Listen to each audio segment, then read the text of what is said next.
Hello everyone, welcome to my first book chat of 2021. It's honest to say 2020 has been one heck of a year, that's for sure. I don't know if anyone else found this. I actually read less in 2020 than I thought I would have. After all, we had a lot of downtime. But I went back through and decided to see which books I really enjoyed of the year so I could recommend them to you. You can actually do this at home if you're curious to see which books you requested from the library. You can go to our public site and click on My Account, enter your library card number and your PIN number, and then under Checkouts, in My Account, under Checkouts, there's a Checkouts history, and you can click on that. I was looking at books I checked out in 2014. And so I looked through all the books I did, and I was actually surprised. I was reading different things than I have in the past. I usually read a lot older books, and almost all the books on my list this year were actually published this year. So I'll start out by mentioning, if you haven't checked out Marguerite's book chat from last week, please go back and do so. She mentions all of our favorite, as in the staff, all of our favorite books of the year, and my two favorites, The 10,000 Doors of January and The Invisible Life of Addie LaRue, she had mentioned. Both of them are also in a previous book chat by me. They're fantastic. There's magic in them. It's kind of a relaxing book. You're delving into people's lives, but it's not, don't expect to learn a lot from them. But they were definitely wonderful books to read. And so some of the other books I chose that were some of my favorites for the year. This first one called Gods of Jade and Shadow. It's by Silvia Moreno-Garcia. The name did not ring a bell with me, but the storyline sounded wonderful. It's a more modern twist on a Mexican folktale. And I say more modern because it actually takes place in the 1920s in the flapper era. And so the main character, Cassiopeia, unlocks or unleashes a god who is having a feud with his brother over who gets to rule the underworld. And so she helps him along the way. And in the end, it's down to brother versus brother on who is going to rule. And I really enjoyed it. It's a great book about family, both hers and the God family. It's about balance. It's about power. And at the very end, sometimes at the end of books, they give a short blurb on an upcoming book by this author. The blurb in this book happens to be from Mexican Gothic, which if you check any of the lists of books released in the last year or two, Mexican Gothic was on many, many lists. And I didn't think I had an interest in reading it until I read this book. And now that I've read this one, I think I will go ahead and put Mexican Gothic on my to-be-read list. Just a wonderful author. The second one I mentioned in a previous book chat as well. It's called Hill Women. And it takes place in the Appalachian Mountains. And this would possibly be of an interest if you had been watching Hillbilly Elegy on Netflix, although this is a much more positive book. This woman is a lawyer now who had gone to Harvard Law School. However, she started off with her mother being raised in Kentucky, in the Appalachians. And then as her mother was going to college, she often spent summers and vacations back with her grandmother and her aunts in the hillsides. And once she graduates with her law degree, she actually goes back and helps women in that area with law issues. It's a fantastic book because it shows the positivity of these strong, independent women and how they help hold a community together, no matter which community it is. And so I definitely recommend that one. And both those books, Gods of Jade and Shadow was published in 2019. Hill Women was published in 2020. A Deadly Education by Naomi Novik was also published in 2020.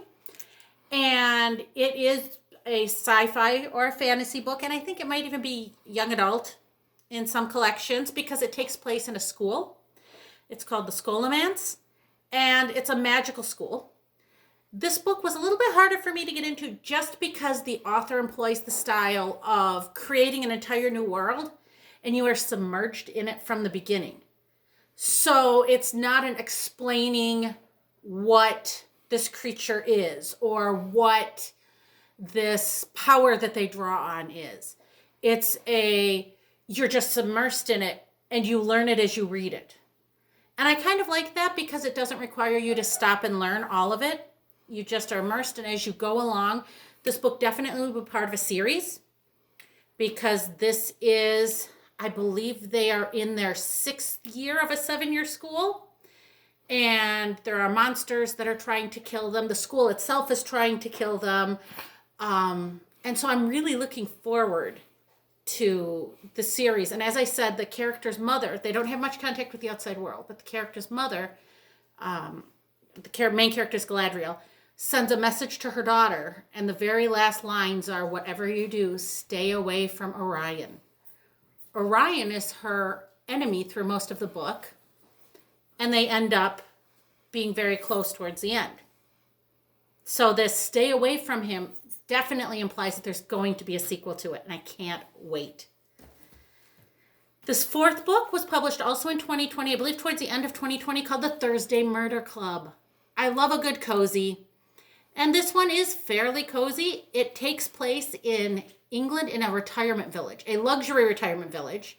These characters spend more time out playing tennis or lawn bowling and having a glass of wine and going out to a nice restaurant that's also in the retirement village. It's the kind of place I want to retire to. But it follows 4 main characters who get together, and to pass some of the time, they get together on Thursday afternoons. That's why they're the Thursday Murder Club, and they review old police files. Nobody asked them to do it. There's not much they can do to change it, but it's a great way for them to stretch their minds. Only a real murder occurs at the facility that they live at. And so then they charge themselves with having to solve that. Now, something about this book that I really love is it's not just the mystery. The chapters alternate between each of the 4 main characters' point of views, but also one of the characters' diaries. She will write down things in her diary. And each one of them is dealing with different issues. One is dealing with the fact that her children never come to see her. Another is dealing with a husband who is slowly, his dementia is slowly getting worse. Another character is dealing with the fact that he was a psychiatrist for several years, for many, many years, and he carries around some of the baggage that he had heard from his clients before. And so you get to see into each of these people's lives, not just their murder mystery side.